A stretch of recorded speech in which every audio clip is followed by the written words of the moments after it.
Talk about all of that. Mitch Thompson joins us, Baylor head coach. Coach, good morning to you, and appreciate you being on with us. John, great to see you. Hope you had a happy Easter. Today the sun's shining, the world's all good, right? Yes, it is. And it was a very good Easter. Thank you very much. I was talking earlier about Baylor losing in the semifinals of the Crown in Las Vegas. I always want Baylor to win, but it got us home for Easter. So it worked out really well. And you guys were off today, which is nice. Yeah, tough. Yeah, we were off for Easter, which was fantastic. It's one of the neatest things. To think that you play on Easter Sunday is a tough thing. It's the as a Christian, the meaning of Easter is just, it's a day that needs to be celebrated with family and worship. And, so I'm glad we didn't have to play baseball. Agreed completely. And I hope you got to do that with your family yesterday. We did. Yeah. So Yeah. It was a good day, and got a chance to catch our breath and get ready to attack the next week. I got you. And coming off a really good series, congratulations. Series win over BYU, 3-win in the rubber match on Saturday. Congratulations on that. Thank you. Appreciate it. Yeah, it was hard fought win. BYU competed really hard. Our guys played well, and got 2 out of 3, and so that's a good win for us, no question. Yeah. How about the Saturday game? Ethan Calder, he's been that's a pretty good guy to run out there for game 3 of a series, isn't it? Well, the last 2 weeks he's gone 7 innings and 6 innings on Sunday, and so just really shrinks your bullpen. You don't have to go as deep into your bullpen on game 3 of the series. After probably having to go into it on Friday and Saturday, you just don't have to go into it as deep with Ethan. He's going to go out there and give you a really veteran performance, and he was great. I think he struck out 9 in 6 innings, walked nobody, gave up 1 run. That's giving us a heck of an opportunity to win a game. So it was the second really good outing in a row for him. Yeah, very good. And how about going back to Thursday, the series opener, normally on a Friday, but Lucas Davenport, man, he's now that he's at full go, and I think he is, right? That's a great way to start every weekend series. Yeah, he is at full go, and he's just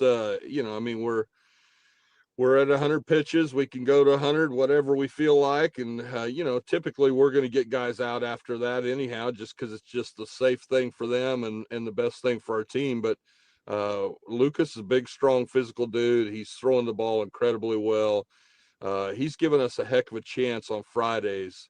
Since he's been back, I think we've won every Friday game that he's pitched. Air Force, Oklahoma State, Air Force, West Virginia, Oklahoma State, Houston, and BYU. So 5 in a row there, and that's one of the. I think that's one of the signs of progress. To be honest with you, when you can win on Friday night, it gives you such a great opportunity to win the series.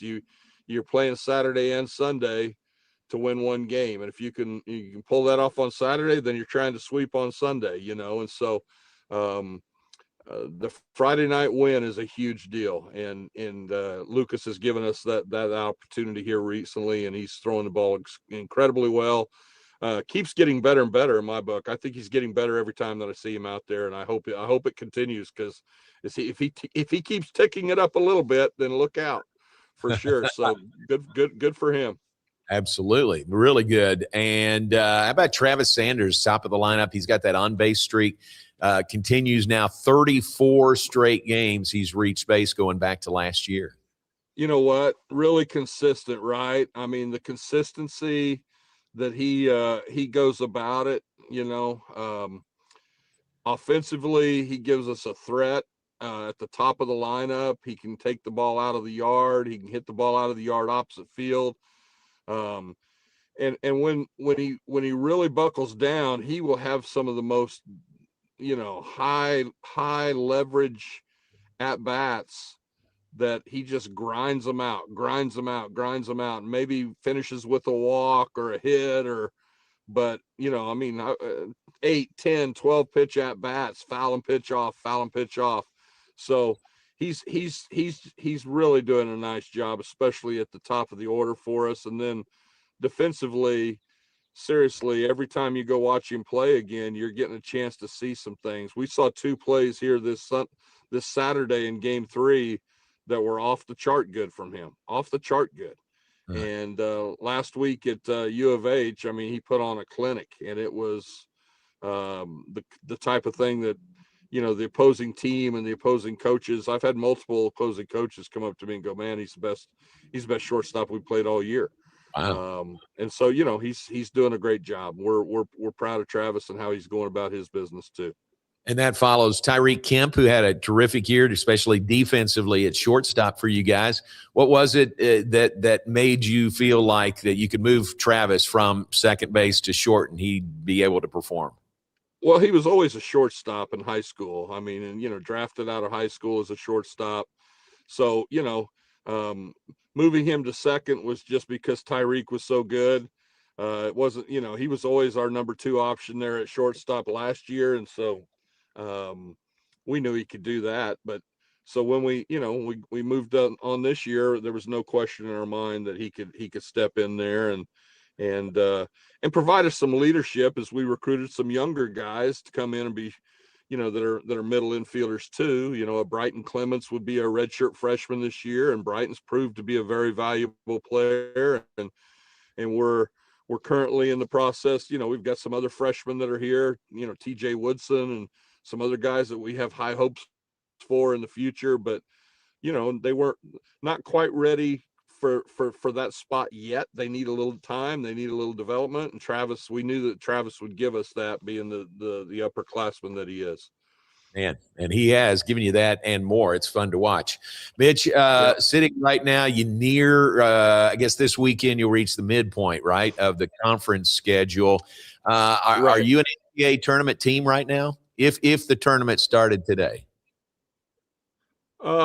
Well, I think we're real close. I mean, we're currently tied for 4th in the league. Usually in the conference, we're going to get 6, 7, 8 schools. Hopefully we keep getting more. Hopefully this league keeps getting the respect that it truly deserves nationwide. I'll just tell you, our league it's tough. Our league is deep. There are every club in this league, and every club team in this league can beat you on any given weekend.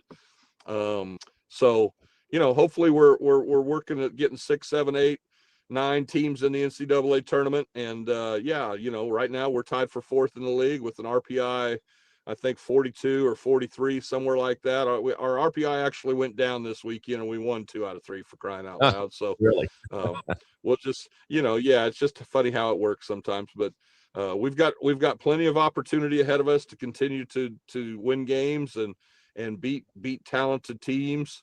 With 6 conference series left, we've got a lot ahead of us. So we're going to play them one game, one weekend at a time, and try and win today. That's the only thing that we can do. And we'll start this next thing off again tomorrow at UTA, and then head up to Cincinnati this weekend and play these 4 games this week and see where we're at.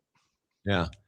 I was thinking it through weekly schedule wise, and that Thursday, Friday, Saturday schedule works really well, doesn't it? You can take Sunday off as your day off. You practice Monday, you play Tuesday, you practice Wednesday, you play Thursday, Friday, Saturday, Sunday off. That's a pretty good schedule if you could do that on a more regular basis. Well, it's an interesting thought, and it would be one that I would be 100% in line for. I'll be honest with you. I think that there are so many schools now that are so much into taking online courses with their teams. Our team is not one of those. Our guys take classes in class, but our guys do such a great job with it you know, and make their grades and take care of their business. The only reason you would think maybe not to do that is just simply for that purpose. But, you know, when you play BYU in their league, and BYU doesn't play on Sunday. So, I mean, their school won't allow them to, right? And so, so they're every Thursday, Friday, Saturday, they're playing an opponent that is having to bump up that week and play one day early each of the games of the series. And you might not think that that's a lot, but it is. It's a lot. It's a lot in your routine. It's a lot in how you're preparing to get ready for the weekend. And so, you know, last week I felt like they were at an advantage against us. They're on their regular Thursday, Friday, Saturday schedule, and we're a week up. This week they're going to play University of Houston, and University of Houston will be a day up. Yep. So they go through that every week. And then at the end of the year, if we all do it on Easter, and if we all do it with BYU, and if we all do it at the end of the year, which we do, Right. the last week of the season when school's out, prior to the Big 12 tournament, then that's 3 of our 10 weekends that you could have that are bumped up Thursday, Friday, Saturday. Why don't we just play them all Thursday, Friday, Saturday? Everybody gets a Sunday off. My goodness, you know, an actual day of rest, like God planned it. How cool would that be? That would be great. You know, yeah, it would be fantastic. And so I'm all for it, but I don't know. I think that it might be a hard one to get past some administrators, you know, with class and stuff like that. I don't know. If somebody will present that, I'll support it. I'll promise you. I got you. I'm supporting it with you. I would be with you on that. A day of rest on Sunday would be great. Hey, man, I appreciate your time. Good luck. Travel week ahead. Safe travels. And thanks for your time this morning. John, I appreciate you. Appreciate the fans this weekend dealing with us, changing our schedules, having to fight with the weather a little bit, but we got them all in. Thanks for coming out and being there and supporting us. Sick 'em. We're looking forward, and we're excited about what's ahead, and we'll attack this week and get after it, and hope to see y'all here again next week when we get TCU here in 2 weeks. Okay.